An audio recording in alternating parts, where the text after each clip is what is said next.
तो किसी को भी अपनी तरफ से बुरा मत बोलो, अच्छा बोलो, क्योंकि किसी वक्त में तुम्हारा किया हुआ मजाक भी वो बुरा सिद्ध हो जाता है।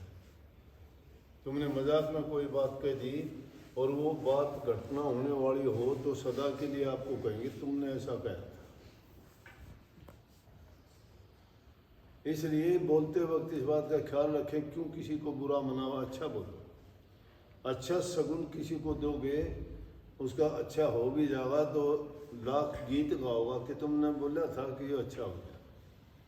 अब रही बात वाणी की, वाणी जो है दिल के उद्गार थे। लिखने वाले ने रुचि करके लिखी है, उसने अपने दिल की व्यथा, उसके अपने विचार, अपने ख्यालात और गुरु के प्रति उसका आस्था, प्यार और अपने खुद के जो अवगुण से वो खोल के बताए। उसने गाने वाले तो आनंद आओगा। आप भी ये प्रकट जान के कि भाई मेरे अंदर भी ये अवगुण है, किस प्रकार से उसने कितनी सुंदर ढंग से बात कही है, उसको बड़ा आनंद आया होगा। एक तो उसने कही अपनी बात, हम उसकी बात किसी को कहते हैं, हाँ तो आनंद तो खत्म हो। उसकी पुकार है ये, और ये पुकार अगर हर सत्संगी के दिल से हो तो इसका मतलब उसके वो विकार रहित हो जाता है, दुर्गुण दूर हो जाते हैं, उसमें सुमति आती है, कुमति चली जाती है। कितनी अच्छी बात कही।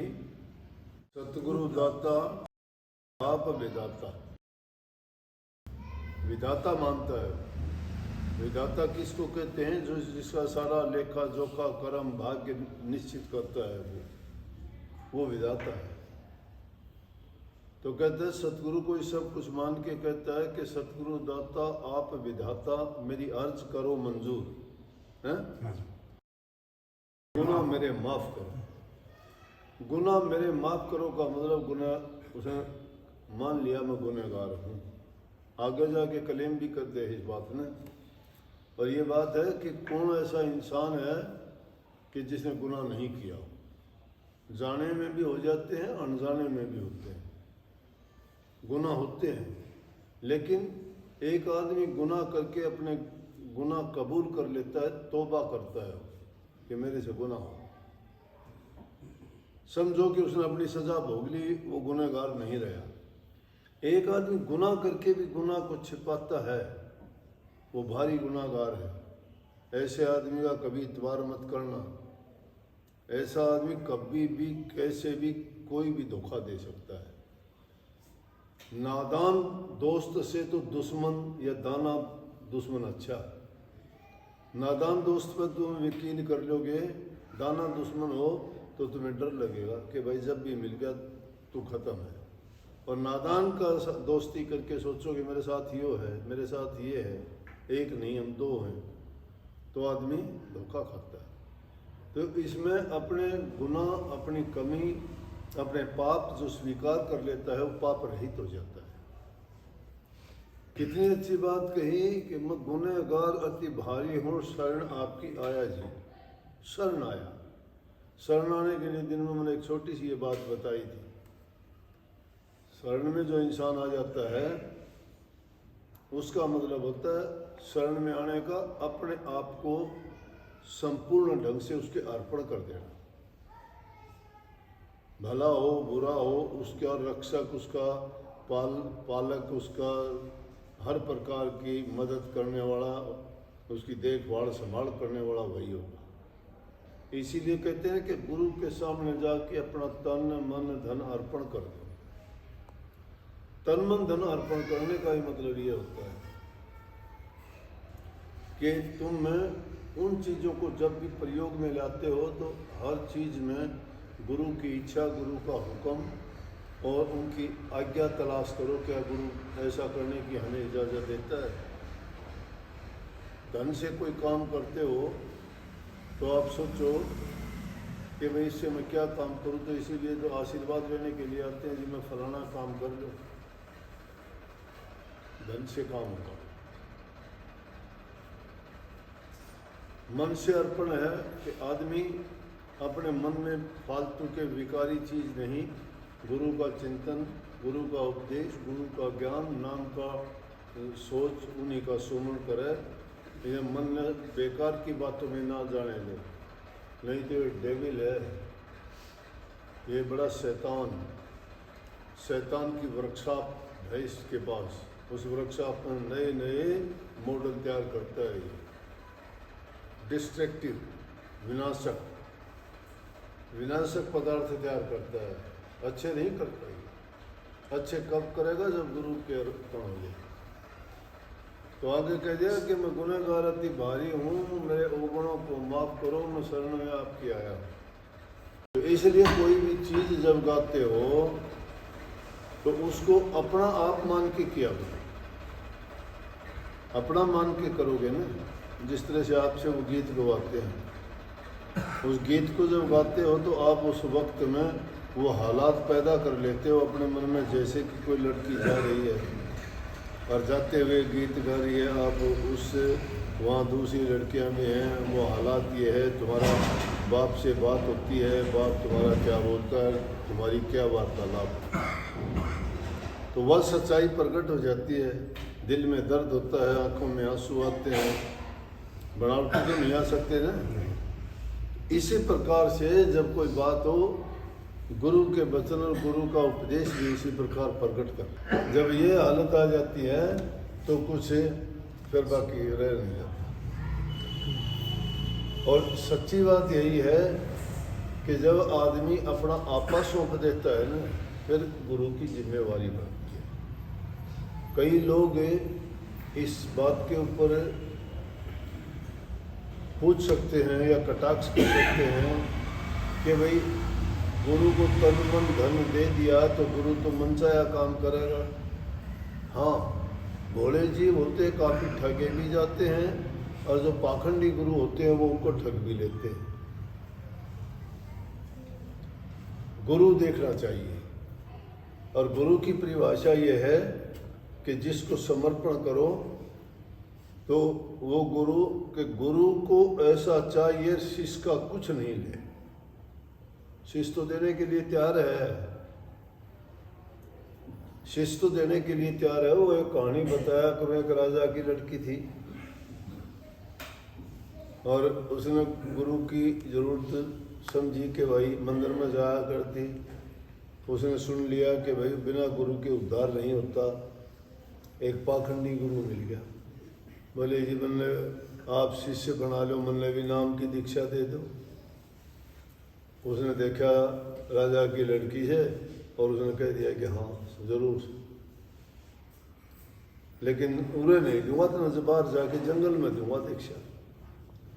वो लड़की को लेके चले गया जंगल में, जाके मेरा सारे गहने तार दिए कि ये तो दर दिए से तन्ने में पेट के बांध दो उसको, और 7 दिन के बाद में तना के संभालूंगा, जब तक तेने कितने नहीं जाना से, और ना तेने कोई देखना, ना बोलना, ना पुकार करना, तेने जो है इस नाम का जाप करना, परमात्मा मिल जाएगा।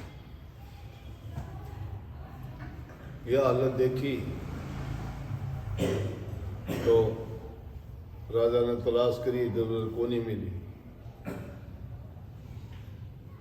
भाई जाके ने कही, उसके बाप ने कही, रहा बेटी कौन से तुम, मेरा गुरु कोई गया, मैंने खोलने की जरूरत नहीं।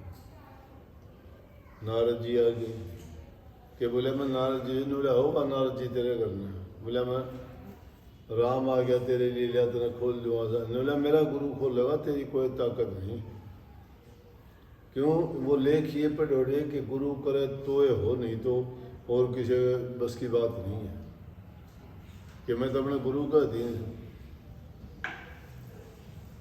फिर कई राजा नारद जी कितने देख के लियाओ पूर्ण सही जा गुरु, वो पाखंडी मिल गया। नारद जी ने पकड़ के लिया कि लूट खसूट तो करी वा करी सत्यानाशी, चाल के उसने कह दो दे खोल दे, वो मरेगी नहीं। जब आके उसने पेट खोल के आज़ाद करी, तो इस तरह के पाखंडी गुरु जो मिल जाते हैं वो ठगे भी लूटे भी। तो ऐसा गुरु मिल जाए तो जीव का बड़ा आकाश हो जाता है। तो इसलिए कही कि गुरु को ऐसा चाहिए शिष्य का कुछ नहीं ले। शिष्य तो सब कुछ देगा आपका, ले लो उसका कुछ भी ले, समर्पित है वो। क्योंकि शास्त्रों ने कह रखा है शिष्य को ऐसा चाहिए गुरु को सर्वस्व दे। शिष्य उसको कहो जो गुरु को अपना सर्वस्व दे दे, सब कुछ दे दे। लेकिन एक लाइन का मतलब तो निकाल लिया, गुरु वाली लाइन छोड़ दी फिर, जिसमें कहा कि गुरु को ऐसा चाहिए शिष्य का कुछ नहीं ले। उसका जवाब स्वामी जी महाराज ने दिया। वो कहते हैं क्यों देते हो गुरु को धन? ये धन दुनिया की चीज, ये धन नहीं है जिसके लिए इंसान दोस्ती तोड़ देता है, रिश्ते तोड़ देता है, चेला गुरु को छोड़ देता है, बेटा बाप को छोड़ देता है, भाई को बहन छोड़ देती है, बाप बेटे का झगड़ा, सास बहू का झगड़ा, ननद भाभी का झगड़ा, किस लिए? ये सब पैसे के लिए, जिसको धन कहते हैं। ये धन नहीं है, ये धन नहीं है, वो लुटेरी माया है, ठगनी है। ये बहुत बड़ी बीमारी है, नागनी है ये, जो पूरे जगत से लिपटी हुई है, खा जाती है लूट के। डंक कैसे चलाती है, इसका डंक लग जाओ आदमी सब रिश्ते नाते तोड़ के चल देता है, उसका वह हाय लग जाती है, हाय धन, हाय धन। माया जिसका डंक मार दे उसके लिए रिश्ते नाते नहीं, लालची, स्वार्थी और लोभी सब प्रकार के अवगुण उसमें ला दे। चोर बना दे उसने, ठग बना दे, झूठा बना दे कि नहीं? नेम वो कर देगा, झूठी साची बात वो बना देगा। अरे जो चीज ईमानदारी में, सच्चाई में, प्यार में, दीनता में, गरीबी में मिलती है वो इन चीजों में नहीं है। कबीर माया नागनी जगत रही लिपटा, जो इसकी सेवा करती ही को करता, ये उसी को खाती है। आगे कहा कबीर माया रूखड़ी दो फल की दातार, खावत खर्च सुख दे और संचित नरक का द्वार। फिर कह दिया कि खावन खर्चन बड़ा अंतरा, और मन में देख विचार, एक खुआवे साध कोर एक मिलावे छार। एक तो नेक काम में खर्च की जाए और एक में उसको मिट्टी और राख में मिला दी जाए, ये बहुत बुरी चीज है। इसलिए स्वामी जी महाराज ने कहा कि ये धन नहीं है, और गुरु को किस लिए चाहिए तुम्हारा धन? ये तो एक रीति रिवाज पटकी सेवा देते हो, भेंट कहते हैं इसको, भेंट पूजा अच्छी बात है।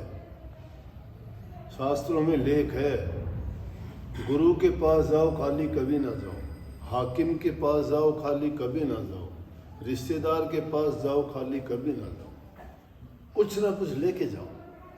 जो इंसान लेके नहीं जाता वो लेके नहीं आता, जो खाली जाता है वो खाली आएगा। यहाँ भी आप लोग आए हो, जरूरी नहीं कि पैसे लेके आओ, श्रद्धा लेके आओगे, श्रद्धा लेके जाओगे। कुछ भी नहीं हो तो फूल लेके आ जाओ, वो तो है, वो तो तोड़ लोगे। अगर अच्छा फूल नहीं मिले, सरसों का तोड़ ले आओ, कीकर का तोड़ ले आओ। उसके अंदर प्रेम है, भावना है उसके अंदर। एक गरीब आदमी का 1 रुपया काफी, और करोड़पति के करोड़ भी कुछ नहीं है। भाव देखो उसका। तो स्वामी जी महाराज ने कही कि गुरु नहीं भूखा तेरे धन का, उन पे धन है भक्ति नाम का। धन है तो भक्ति का नाम है। हमारे साधु राम नाम धन खेती, हमारे साधु राम नाम धन खेती। राम नाम धन खेती, हमारे साधु राम नाम धन खेती। खेती मर बड़ा नफा है वो क्यों न खेती, इसमें इतना नफा है। अगेती बोलो तुम्हारे काम आएगी। चोर चोरी नहीं कर सकता, कोई छीन नहीं सकता, अग्नि जला नहीं सकती, भक्ति तुम्हारी होगी सारी, नाम रूपी धन तुम्हारा है, लेकिन गुरु की कृपा बिना नहीं मिलता। बिना गुरु के शब्द में पसते 100 नर भी मूर्ख जान, शब्द खुलेगा गुरु मेरे से और किसी की नहीं मजाक। गुरु जब कृपा करे तो होता है। गुरु से द्रोघात रखते हो, गुरु के बारे में उल्टा सीधा बोलते, फिर गुरु कहाँ हुआ? थारा गुरु तो लालच हो गया, तुम्हारा लालच मिल गया तो गुरु बढ़िया। गुरु ने कभी नहीं दिया तो कि गुरु गोरा नहीं और कितने चले जावांगे, नहीं छोड़ देंगे के गुरु, क्यों? गुरु को जाने ही नहीं, गुरु भक्ति को नहीं जाने, गुरु ज्ञान को नहीं जाने, गुरु उपदेश को नहीं समझे, गुरु के महत्व को जो आदमी नहीं जानते उनके लिए गुरु को मायने नहीं रखता। गुरु को कोई भागी आदमी जानता है जिसको दरकार है अपने कल्याण की। तो स्वामी जी महाराज ने कही, गुरु नहीं भूखा तेरे धन का, उन पे धन है भक्ति नाम का, पर तेरा उपकार करावें, भूखे नंगे को दिलवावें, उनकी मेहर मुफ्त तू पावे, जो उनको प्रसन्न करावे, उनका खुश होना है भारी, सत्य पुरुष निष्कृपा धारी। गुरु नहीं, गुरु को तुम मानस मत जानो, वह है सत्य पुरुष की जान। गुरु को मानस जानते ते नर कई ये अंध, दुखी होवे संसार पर आ गई हम का पंथ। गुरु को मानस जानते चढ़ना मत को पान, शेर नर नर की जाएंगे जन्म जन्म होए स्वान।